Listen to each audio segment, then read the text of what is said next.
welcome back to our channel where you'll find DIY, home decor, and renovation ideas on a budget each week. I'm Steph and this is my mom, Michelle. And today we're going to share with you how we took a free Facebook Marketplace find, this desk here, and turned it into a modern, sleek Pottery Barn Dupe desk makeover. Be sure to watch all the way through this video so you can see how we transformed this desk for only about $100 and how you can recreate this same look in your house.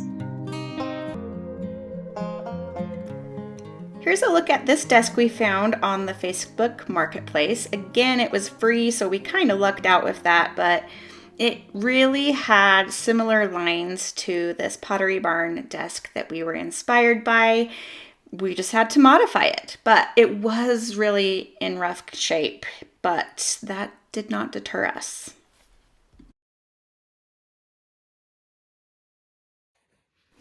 So the first thing we did was remove all of the drawers, and on both the left and right side, they also had these like pull-out writing surfaces, I guess you could call it.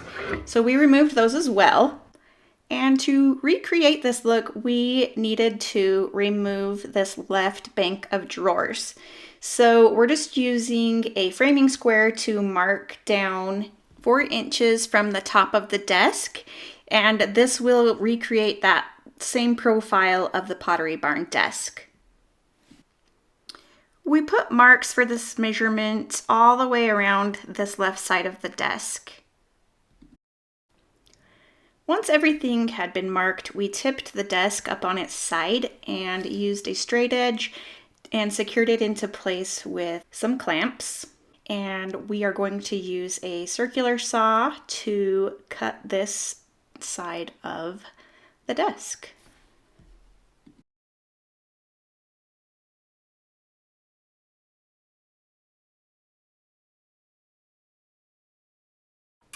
This is definitely one of the more interesting cuts we've ever made, but it did the trick, and we were able to secure the straight edge into place and make the same cut on the inside of the desk so that we could detach both sides of this bank of drawers.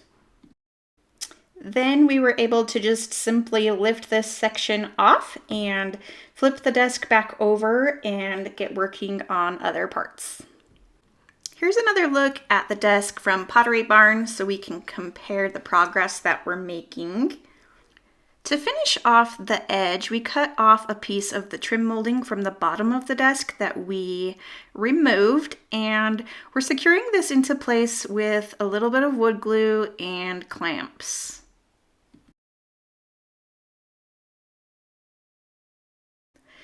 Another modification we needed to make was to create a faux drawer front for the far left side.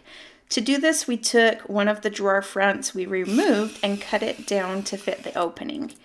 Then we drilled pocket holes into the back of the piece, and then we added the rattan and oak trim to the front and secured it to the desk on each side with a couple of pocket screws.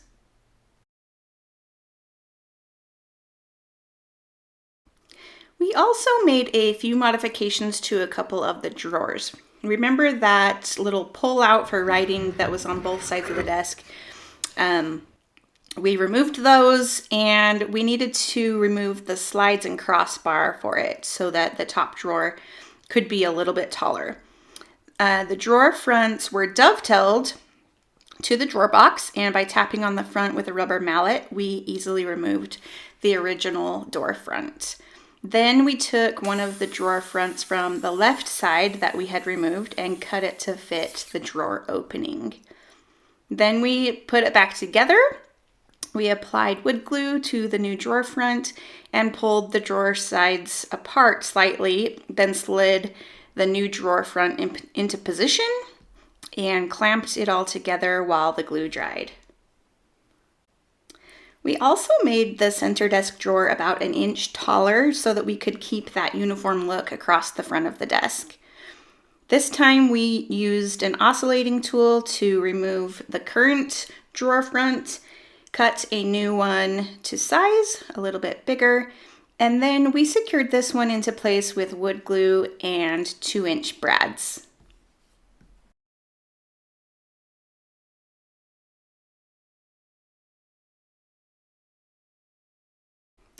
Now let's talk about refinishing the wood. Now you remember this desk was in pretty rough shape, and to take it back to its original beauty, we sanded the entire desk. We started with an 80 grit sandpaper using our orbital sander.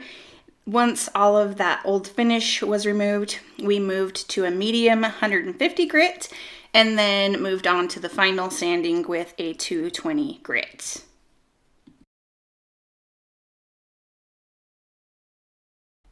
Then we applied a black stain by Minwax. This is oil-based, which is our preference. If you prefer to use water-based, that is absolutely fine as well. We do have a video on the things we wish we would known before using water-based stain. So go check that out if you're interested in learning a little bit more about the other option of using water-based stain. After we applied the stain, we let it sit on the desktop for about 10 minutes to let it penetrate into the wood, and then wiped it with a clean rag to wipe off any excess. Then you'll want to let the stain dry for about 4 hours before applying a top coat.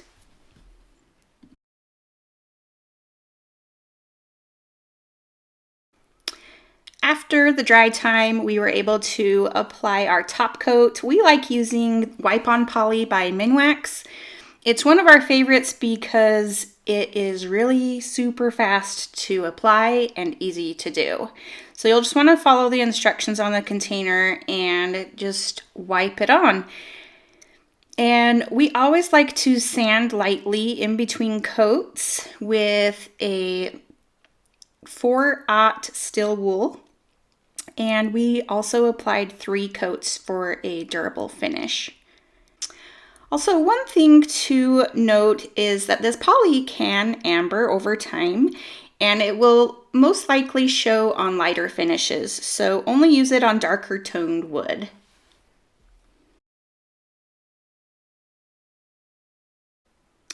Now let's talk about updating these drawer fronts. So remember, they were in pretty rough shape. They had chipped veneer and random holes along with damage from the handles. But we weren't too concerned about that because we were planning to add rattan to the front of each drawer anyway. So first we filled in all of the holes and chipped areas with wood putty. And then once it had dried, we sanded each with an orbital sander. Originally, we planned to leave the drawers in their natural wood finish, but when we laid the rattan on top, we could see the different variations of color from the wood putty. So we decided to paint the drawer fronts with black chalk paint. Once they were dry, we stapled the rattan onto each drawer front. When you purchase rattan, it comes rolled up, and to flatten it out, you'll want to cut the rattan to a rough dimension that you'll need, and then place it in a sink or a bathtub for about 10 minutes. You may need to even weigh it down to keep it in the water. And finally, to cover the raw edges of the rattan, we cut strips of oak screen molding. You can use angle cut to the joints. We just cut ours in vertical pieces, the height of the drawer. Then we were able to measure the distance between the vertical pieces and cut all of the horizontal pieces. We secured them to the drawer front with wood glue and brads. Since the screen molding is thin, it may split, so just be a little bit cautious. And to prevent that from happening, you can keep the nails about 1 inch from the cut end of the wood. Then we used the wood putty again to fill in all of the nail holes and the seams. We also filled in any gaps on the sides and the top of the drawers.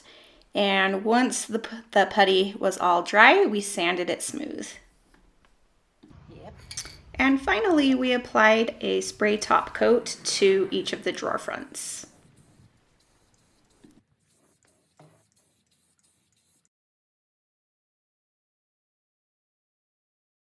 Even though the legs on the Pottery Barn desk are metal, we chose to build ours out of wood.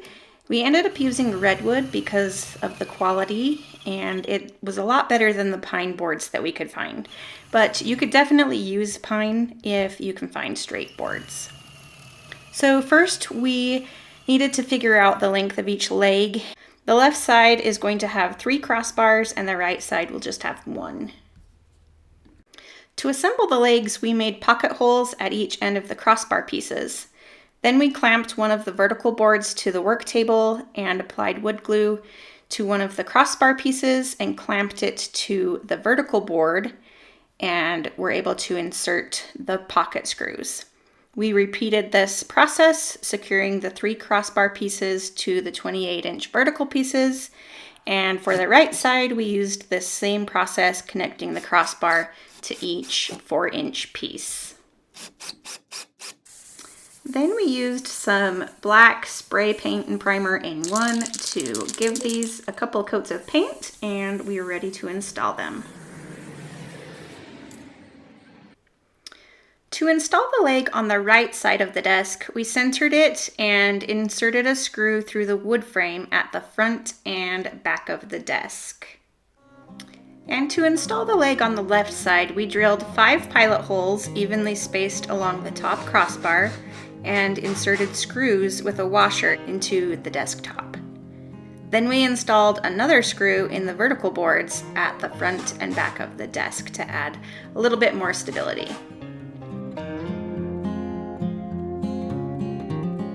Here's a quick reminder of what our desk looked like before we got started. It was in pretty sad shape, and a quick look at our inspiration piece again and our final desk makeover.